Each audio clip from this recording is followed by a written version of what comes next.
Olá, sejam bem-vindos. Eu sou Edson do canal eFortes. Neste vídeo vamos falar sobre os modos de endereçamento do microprocessador Z80. No último vídeo falamos sobre as instruções do microprocessador Z80 e vimos como é que podemos ter acesso a estas instruções. Neste vídeo vamos falar sobre algo particular que envolve as instruções e o seu tratamento, que são os modos de endereçamento. Então, iniciando, os modos de endereçamento nada mais são que formas de mostrar como é que a origem e o destino de dados estão representados na instrução. Ou seja, a maioria das instruções do Z80 opera em dados armazenados em registros internos da CPU, que são os registros de propósito geral, externos na memória e também em dispositivos de entrada e saída. O endereçamento refere-se a como os endereços desses dados é gerado em cada instrução, ou seja, como é que esses valores, ou melhor, como é que esses dados estão representados naquela instrução.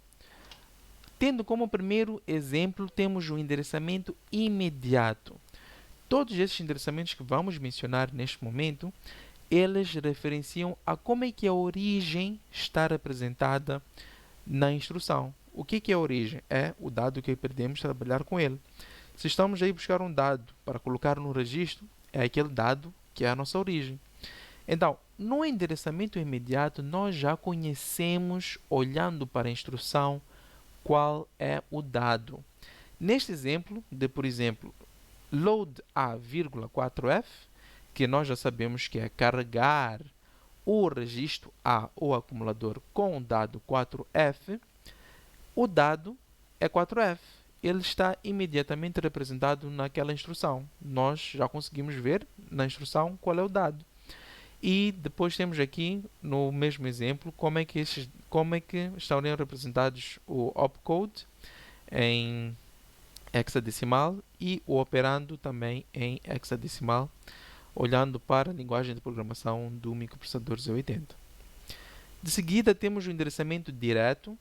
Neste tipo de endereçamento, nós não conhecemos o dado, mas sabemos onde está ele armazenado. Um exemplo disso por exemplo, vamos supor que nós armazenamos o dado anterior 4F no endereço de memória 6050. Ou seja, nós não sabemos o que está, ou melhor, o dado não está implicitamente, ou melhor, o dado não está diretamente representado na nossa instrução ou imediatamente representado na nossa instrução, mas ele está representado por meio de um endereço de memória que referencia aquele dado. Ou seja, nós não conhecemos o dado, mas sabemos onde é que ele está. Desta forma, temos o endereçamento direto. De seguida, temos o endereçamento indireto, ou seja, nós não conseguimos ver o dado, não conseguimos ver o endereço ou o local onde ele está armazenado, mas conseguimos ver o par de registros que representa o endereço onde o dado está armazenado. Neste caso, o par de registros H e L seria usado para guardar o valor de 60 no registro H e 50 no registro L, e desta forma o dado estaria armazenado neste endereço de memória. Ou seja, o par de registros HL está indiretamente representando o endereço 6050.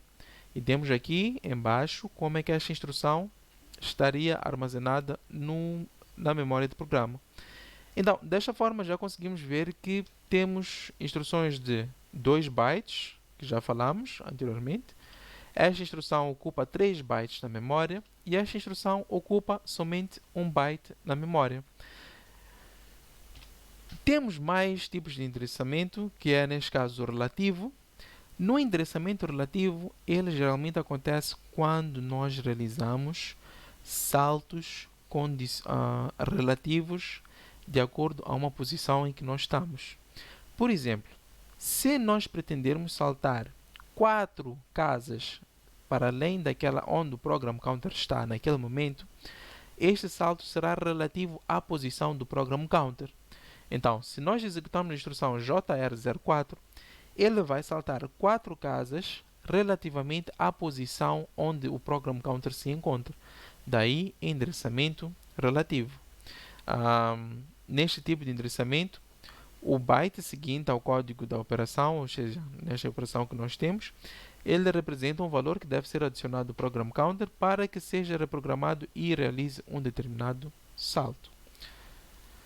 Temos o endereçamento indexado, em que é utilizado os registros indexados para armazenar indiretamente o endereço de memória e, de seguida, um offset, ou melhor, um valor que deve ser adicionado àquele registro indexado para poder-se chegar a uma determinada posição de memória e trabalhar com ela, seja para carregar uma informação, seja para ler uma informação.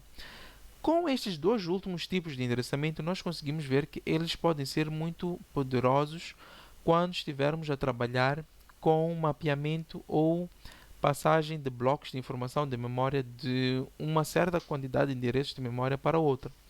Com endereçamento direto, seria necessário endereçar cada endereço de memória singularmente. Contudo, usando o endereçamento indexado ou indireto, nós conseguimos abranger, colocando em uma rotina, por exemplo, ou uma subrotina, um mecanismo para que possa varrer um conteúdo de memória e possa ser trabalhado nela. Temos aqui que esta instrução é dada por estes 4 bytes de memória, ou seja, esta instrução ocupa 4 bytes na memória do microprocessador Z80. Para além desses tipos de instruções que nós falamos, existem outros que podem ser também encontrados na folha de dados do microprocessador Z80. Estes são o modo de endereçamento estendido por registros ao bit e página 0. No modo de endereçamento estendido, basicamente está-se a estender a um modo imediato ou um modo anterior que nós já vimos, mas agora, em vez de trabalhar com bytes de informação, está-se a trabalhar com 2 bytes na mesma instrução. Temos também por registros, que é quando a origem e o destino basicamente contém registros. E ao bit, quando está-se a trabalhar com um bit singular de um determinado registro. Falamos disso quando estávamos a ver algumas instruções que endereçam um determinado bit. O modo de endereçamento de página 0, geralmente, ele é considerado um modo que, ou melhor, uma forma de endereçamento que permite que dados que estão naquela determinada página possam ser acedidos com uma única instrução. É meio complexo, mas basicamente auxilia muito na programação do microprocessador Z80. Para este vídeo é tudo. Espero que tenham gostado. Não se esqueçam de deixar o vosso like caso estejam a gostar. Inscrevam-se no canal para estar a par de todas as atualizações que nós fazemos e também compartilhem os nossos vídeos para podermos chegar a mais pessoas. Muito obrigado pela vossa atenção e até o próximo vídeo.